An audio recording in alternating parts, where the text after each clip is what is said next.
The Story of the Merchant and the Genius. Sire, there was once upon a time a merchant who possessed great wealth, in land and merchandise, as well as in ready money. He was obliged from time to time to take journeys to arrange his affairs. One day, having to go a long way from home, he mounted his horse, taking with him a small wallet in which he had put a few biscuits and dates, because he had to pass through the desert where no food was to be got. He arrived without any mishap, and, having finished his business, set out on his return. On the 4th day of his journey, the heat of the sun being very great, he turned out of his road to rest under some trees. He found at the foot of a large walnut tree a fountain of clear and running water.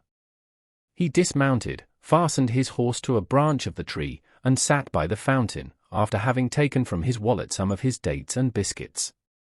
When he had finished this frugal meal, he washed his face and hands in the fountain. When he was thus employed, he saw an enormous genius, white with rage, coming towards him, with a scimitar in his hand. "Arise," he cried in a terrible voice, "and let me kill you as you have killed my son." As he uttered these words, he gave a frightful yell. The merchant, quite as much terrified at the hideous face of the monster as at his words, answered him tremblingly, "Alas, good sir, what can I have done to you to deserve death?" "I shall kill you," repeated the genius, "as you have killed my son." "But," said the merchant, "how can I have killed your son? I do not know him, and I have never even seen him." "When you arrived here, did you not sit down on the ground?" asked the genius, "and did you not take some dates from your wallet, and whilst eating them did not you throw the stones about?"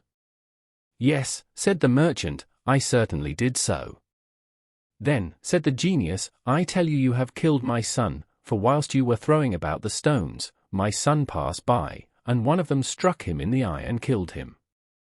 So I shall kill you." "Ah, sir, forgive me," cried the merchant. "I will have no mercy on you," answered the genius. "But I killed your son quite unintentionally, so I implore you to spare my life." "No," said the genius, "I shall kill you as you killed my son," and so saying, he seized the merchant by the arm, threw him on the ground, and lifted his saber to cut off his head. The merchant, protesting his innocence, bewailed his wife and children, and tried pitifully to avert his fate. The genius, with his raised scimitar, waited till he had finished, but was not in the least touched. Scheherazade, at this point, seeing that it was day, and knowing that the Sultan always rose very early to attend the council, stopped speaking. "Indeed, sister," said Dinarzade, "this is a wonderful story." "The rest is still more wonderful," replied Scheherazade, "and you would say so, if the Sultan would allow me to live another day, and would give me leave to tell it to you the next night." Shahryar, who had been listening to Scheherazade with pleasure, said to himself, "I will wait till tomorrow. I can always have her killed when I have heard the end of her story." All this time the Grand Vizier was in a terrible state of anxiety. But he was much delighted when he saw the Sultan enter the council chamber without giving the terrible command that he was expecting. The next morning, before the day broke, Dinarzade said to her sister, "Dear sister, if you are awake, I pray you to go on with your story." The Sultan did not wait for Scheherazade to ask his leave. "Finish," said he, "the story of the genius and the merchant. I am curious to hear the end." So Scheherazade went on with the story. This happened every morning. The Sultana told a story, and the Sultan let her live to finish it. When the merchant saw that the genius was determined to cut off his head, he said, "One word more, I entreat you. Grant me a little delay, just a short time to go home and bid my wife and children farewell, and to make my will. When I have done this I will come back here, and you shall kill me."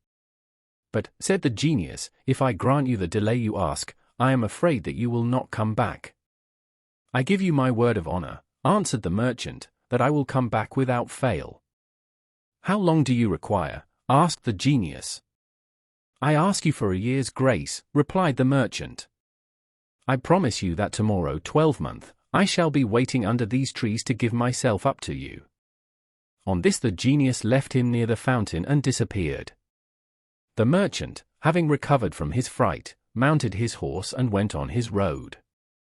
When he arrived home, his wife and children received him with the greatest joy. But instead of embracing them, he began to weep so bitterly that they soon guessed that something terrible was the matter. "Tell us, I pray you," said his wife, "what has happened?" "Alas," answered her husband, "I have only a year to live."